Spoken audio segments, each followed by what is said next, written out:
Salut à tous, c'est Maton, on se retrouve aujourd'hui sur Zone 9 pour notre vidéo altcoin. On va parler pas mal d'altcoin aujourd'hui, on va faire un rapide point, un rapide brief sur Bitcoin bien sûr, mais j'en avais beaucoup parlé hier, donc je vous invite à regarder la vidéo d'hier sur le 9 minutes crypto, je m'attarde un petit peu plus. Là, ce sera pas forcément le cas, je vais juste répéter deux trois choses et puis c'est tout. Il n'y a pas grand chose qu'à bouger.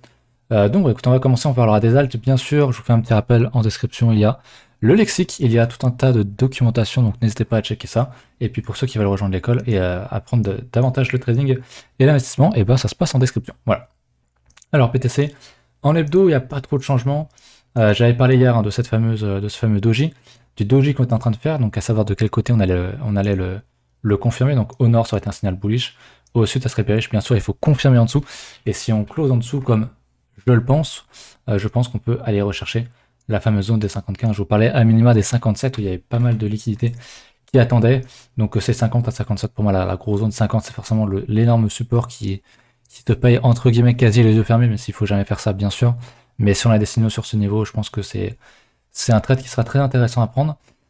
Comme je l'avais évoqué hein, quand on était en daily, je crois, le lendemain du fake out, je disais que ça semblait être une cassure qui était très faible, donc j'étais pas étonné de qu'on revienne en dessous. J'avais parlé des 57 000, je sais que dans les commentaires, quelqu'un m'avait dit je suis d'accord avec toi et tout, mais ça semble quand même très très pessimiste, les 50-57, mais je pense que c'est pas si pessimiste que ça, je veux dire, on est quand même très proche de la TH.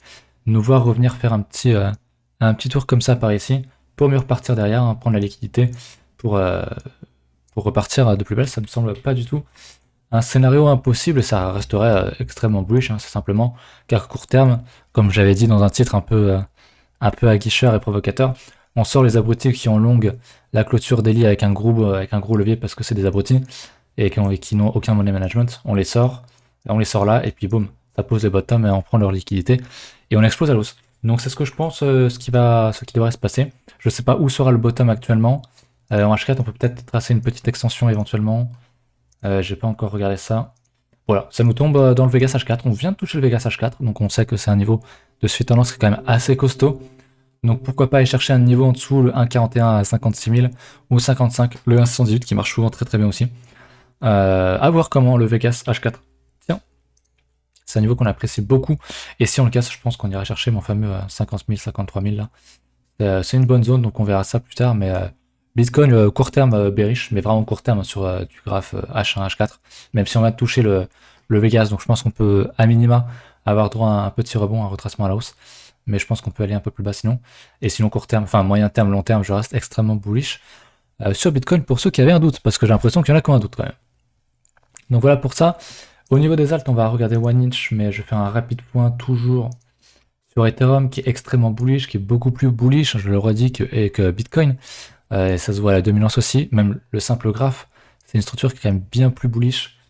Ce qu'on a là sur Ethereum, donc la fameuse tasse avec la petite anse qui est en train de casser, que ce qu'on a sur Bitcoin. La cassure n'est pas franche, alors que sur Ethereum, il faudrait confirmer, il faudrait casser violemment avec un fort momentum et du volume. Et là, on pourrait peut-être parler des corrélations, mais pour l'instant, c'est pas trop le cas. La dominance qui bouge pas mal, mais voilà, qui rejette un gros niveau d'imbalance. Donc c'est cool, on rejette pas mal.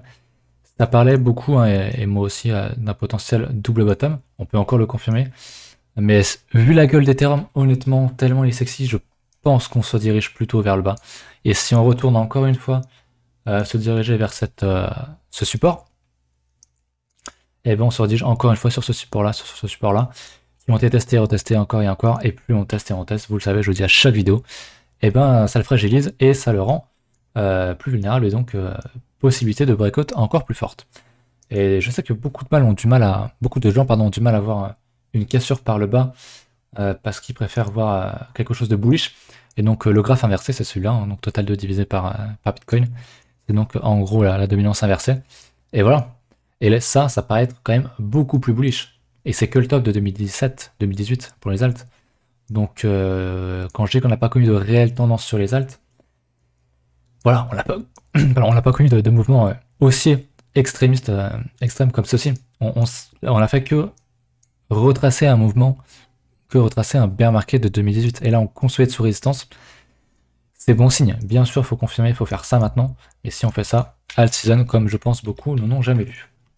On va retourner sur les alts que j'avais en vue du coup. Donc il y avait le one inch qui pète pas mal, je crois, ces derniers jours. Je vais me remettre en simplement daily. J'avais noté ce range qu'on a bien recassé. Je vais enlever ça. Il est en doublon. On le casse.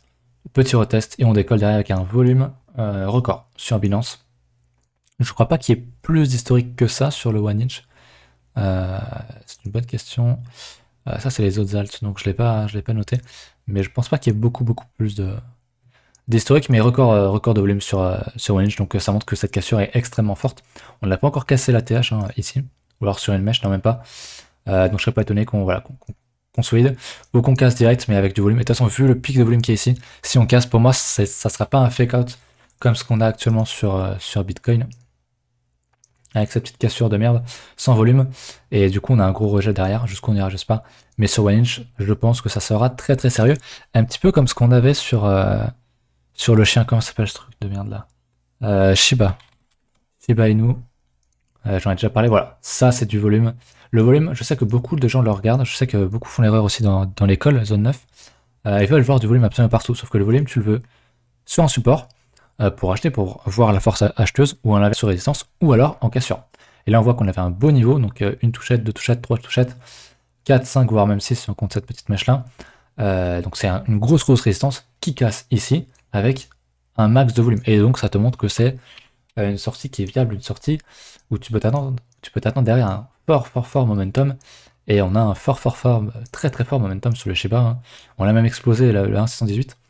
À voir si on tient cette clôture là, mais c'est extrêmement bullish. Bien sûr, c'est trop tard pour rentrer, comme je le disais, hein, c'était ici qu'il fallait rentrer. Là, c'est du suicide. On est plus sur des prises de profit qu'autre chose.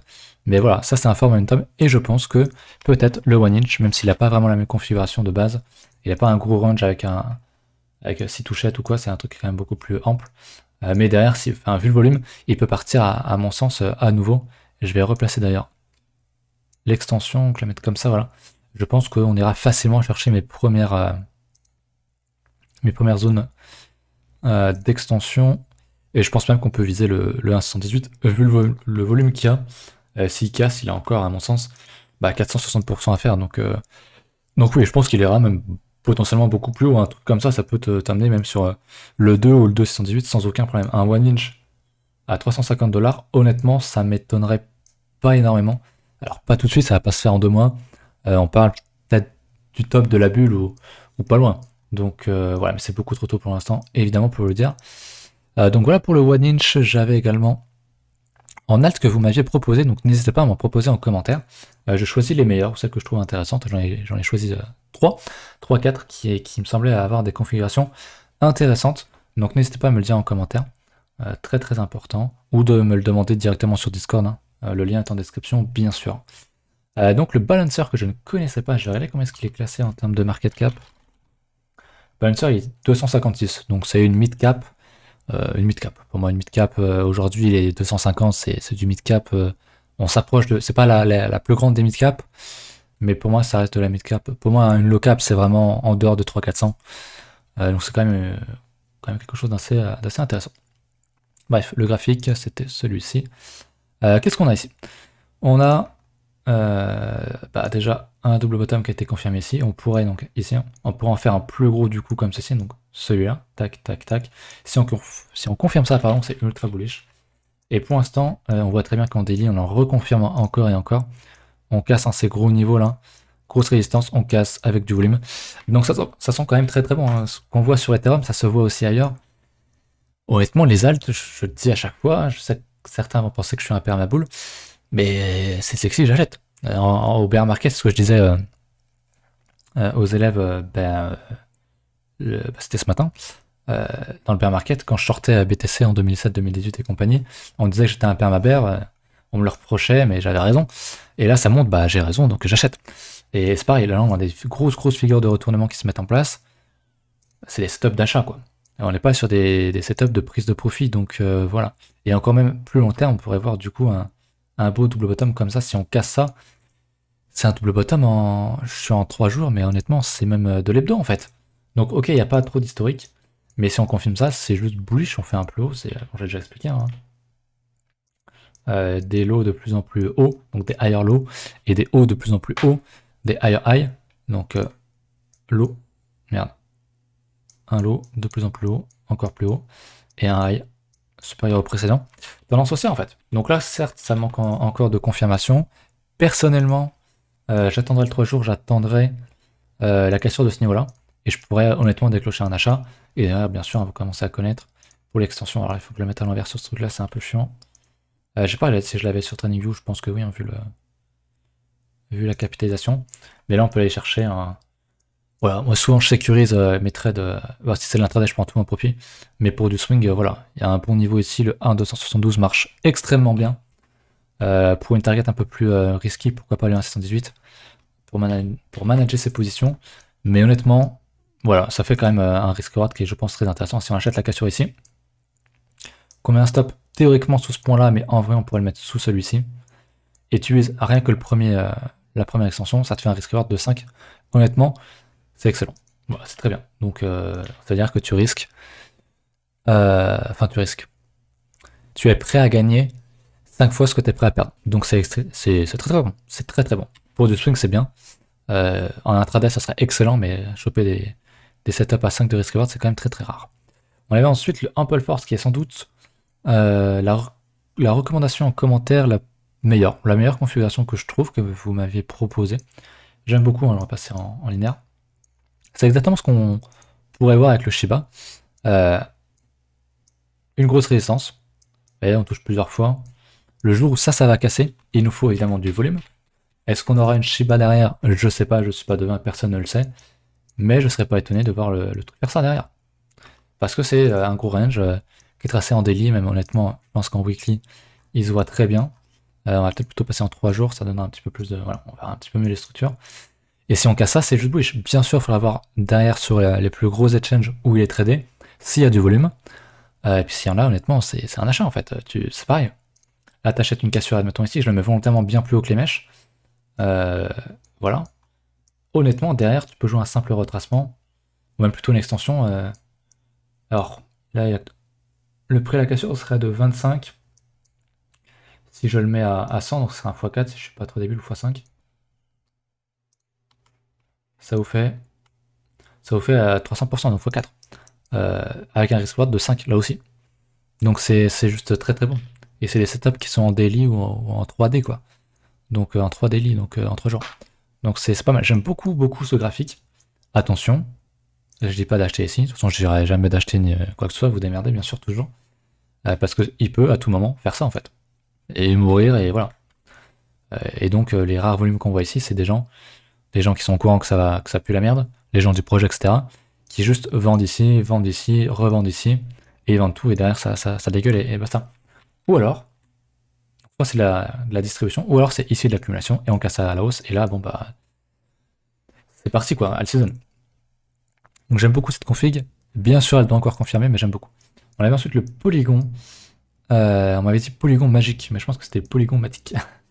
Alors lui, c'est déjà un peu plus différent, parce que lui, c'est déjà beaucoup plus capitalisé, de mémoire. Il a déjà fait une belle structure de bottom ici, il a déjà un beau run.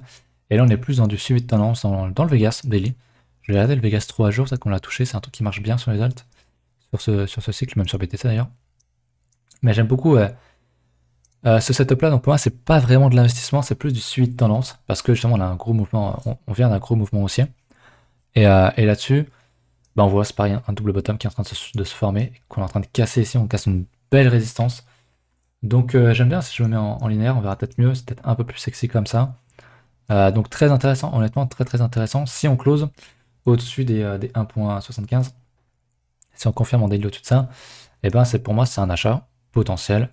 T'achètes ici, t'as ton stop là, je me remets en log pour tracer mes extensions.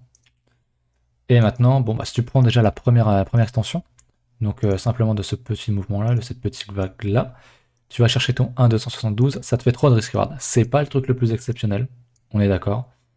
Maintenant, si tu prends celui-ci, et je pense que c'est la grosse vague qu'il faudra surveiller sur vos niveaux d'extension, vous pouvez viser du coup les 12, et là ça vous fait un risk reward de 12. Les 12 dollars, et du coup 12 de risk reward, hein, on le voit ici. Et c'est très très bon, honnêtement c'est très très bon, donc j'aime beaucoup, mais pour moi voilà, il y a un stop qui est très clair et net, parce que c'est de la continuation de tendance, parce que si jamais il invalide votre trade, et ben s'il fait ça, faut plus que vous soyez dedans là-dedans. l'invalidation du trade elle est là, et vous devez sortir si jamais on y va. Donc voilà pour les alts, je crois que j'ai parlé de ce que je voulais parler. Est-ce que j'avais parlé du FXS? Oui, j'en ai parlé.